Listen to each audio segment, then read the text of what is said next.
Welcome to this deep dive. We're looking today at a really iconic piece of real estate, the Binjai on the Park, right there in KLCC, Kuala Lumpur City Center.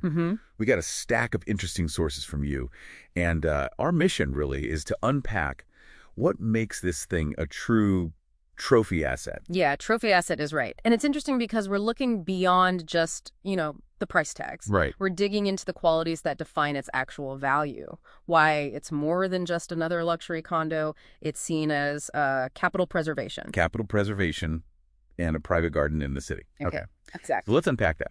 The sources, they all seem to hammer home one thing above everything else. Location, location, location. This irreplaceable advantage. Well, it truly is irreplaceable. It holds this unique status. It's the only residential condo that was part of the original KLCC master plan. The only one. The only one. And it directly fronts the 50-acre KLCC Park. So what that means is those panoramic views, the park, the Petronas Twin Towers, they're unblocked. Permanently. Permanently protected. That gives it a scarcity premium that, frankly, no other development can copy. Okay, and here's where it gets really interesting for me. The developer, Layer in Tan. That's a subsidiary of KLCC Holdings. Correct. Which itself is the real estate arm of Petronas. Malaysia's national oil company. Wow. So what does this sovereign halo effect, as the sources call it, actually mean for the property? Well, it's huge. That link to a government-backed Fortune 500 giant, it provides this sort of implicit guarantee, financial stability, superior quality development. Okay. And that attracts a very specific kind of buyer, risk-averse, high-net-worth capital. They see it as a safe haven, trustworthy. Right, makes sense. So beyond the location and the developer pedigree, what's the actual living experience like? Sources mention incredible luxury inside Burmese teak, marble. Oh, yeah. Plug-and-pull kitchens, sub-zero fridges, top of the line. But there's this fascinating detail about privacy, too. Yes, absolutely. It's a low-density design, which means maximum exclusivity, only 3 units per floor. 3 per floor.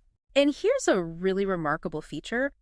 Every single unit gets its own private lift lobby. Wait, every single one? Every one. You step out of the elevator directly into your own private space. No shared corridor right at your door. That's incredible privacy for city living. It is. And then you have the super penthouses. Up to, 19,000 square feet. Private internal lifts. Rooftop infinity pools. Just extraordinary. There's this debate our sources mentioned about the exterior design. Some apparently feel it looks more like a, quote, medium-cost apartment. Yeah, that comes up. How does that aesthetic, maybe slightly underwhelming aesthetic, square with this super luxury price and the internal fittings? It's a great question. And what it suggests, I think, is that for the kind of sophisticated buyers this attracts, the real value, the enduring value, isn't about fleeting architectural trends. It's about the fundamentals. Exactly. It's about the irreplaceable location, the developer's backing, substance over maybe surface style. Okay. Now, living right in KLCC sounds incredibly convenient. Walking to malls, offices. You even mentioned a muggy service through the park. Yes, the convenience factor is high. But the sources also flag a big urban paradox here. That's right. You're at the absolute heart of everything. But the KLCC area, well, it's notorious for traffic. Really bad congestion. So how do residents cope? Well, the flip side is excellent public transport. You've got LRT and MRT stations right there. So for many residents, relying on efficient public transport becomes a major plus, actually. It mitigates the traffic issue significantly if you adapt your lifestyle. Got it. Okay, so let's switch gears a bit. What does this all mean for an investor? Our sources label Binjai on the Park a capital preservation asset, not really for maximizing monthly cash flow. Why? Yeah, that's key. If you connect the dots, it comes down to the high entry cost, obviously, but also the significant carrying costs. The maintenance fee is a big one. How high are we talking? It's around RM 1.10 per square foot, Malaysian ringgit, that is. Now, for context, another luxury building nearby might be, say, RM 0.35 PSF. Wow, that's a big difference. It is, and that pushes the net rental yield down. It's modest, maybe around 3.45%, which is, on the lower end for KLCC luxury rentals. So it's really not about the rent checks? Not primarily. It's for those who prioritize long-term capital appreciation.